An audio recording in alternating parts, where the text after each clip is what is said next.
Pagbasa mula sa unang sulat ni Apostol San Pablo sa mga taga-Korinto. Hindi ngayon nangangaral ako ng magandang balita ay maaari na akong magmalaki, sapagkat yan ay tungkuling iniatang sa akin. Sumpain ako kung hindi ko ipangaral ang magandang balita. Kung ginagawa ko ito ng kusang loob, ako'y may maaasahang kabayaran. Ngunit ginagawa ko ito bilang pagtupad sa tungkuling ipinagkatiwala sa akin ng Diyos. Ano ngayon ang aking kabayaran? Ang maipangaral ko ng walang bayad ang magandang balita at ang hindi ko pag-angkin ng karapatang nauukol sa akin bilang tagapangaral. Ako'y nakibagay sa lahat ng tao upang sa lahat ng paraan ay makapagligtas ako ng kahit ilan man lamang. Ginagawa ko ang lahat ng ito alang-alang sa magandang balita upang makabahagi ako sa mga pagpapala nito. Alam ninyong ang makalahok sa paligsahan ay tumatakbong lahat, ngunit iisa lamang ang nagkakamit ng gantimpala. Kaya't pagbutihin ninyo ang pagtakbo upang kamtan ninyo ang gantimpala. Lahat ng manlalarong nagsasanay ay may disiplina sa lahat ng bagay upang magkamit ng isang gantimpalang panandalian lamang. Ngunit ang gantimpalang hinahangad natin ay panghabang panahon. Hindi ako tumatakbo ng walang patutunguhan at hindi ako sumusuntok sa hangin. Subalit, sinasanay ko at sinusupil ang aking katawan upang sa gayoy hindi ako maalis sa paligsahan pagkatapos kong mangaral sa iba.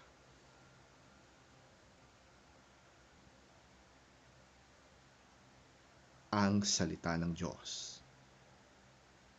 Salamat sa Diyos.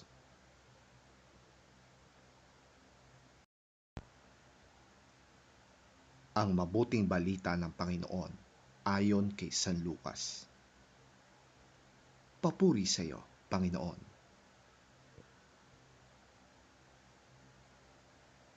Tinanong sila ni Jesus ng patalinhaga, maaari kayang mag-akay ang isang bulag ng kapwa niya bulag? Pareho silang mahuhulog sa hukay kapag ginawa nila ang ganoon. Walang alagad na nakakahigit sa kanyang guro, ngunit matapos maturuang lubos, ang alagad ay makakatulad ng kanyang guro. Bakit mo pinapansin ang puwing ng iyong kapatid, ngunit hindi mo pinapansin ang troso sa iyong mata? Paano mong masasabi sa iyong kapatid, kapatid, hayaan mong alisin ko ang iyong puwing, gayong hindi mo nakikita ang trosong nasa iyong mata? Mapagkunwari, alisin mo muna ang troso sa iyong mata nang makakita kang mabuti. Sa gayon, maaalis mo na ang puwing ng iyong kapatid.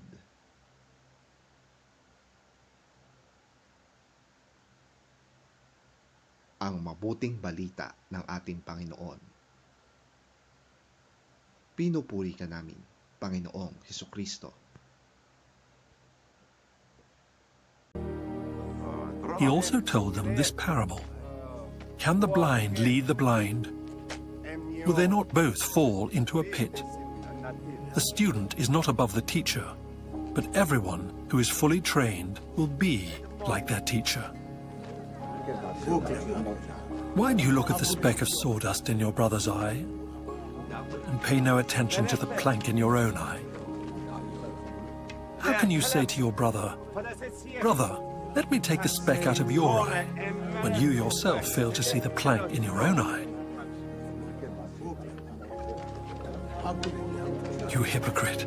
First take the plank out of your eye, and then you will see clearly to remove the speck from your brother's eye.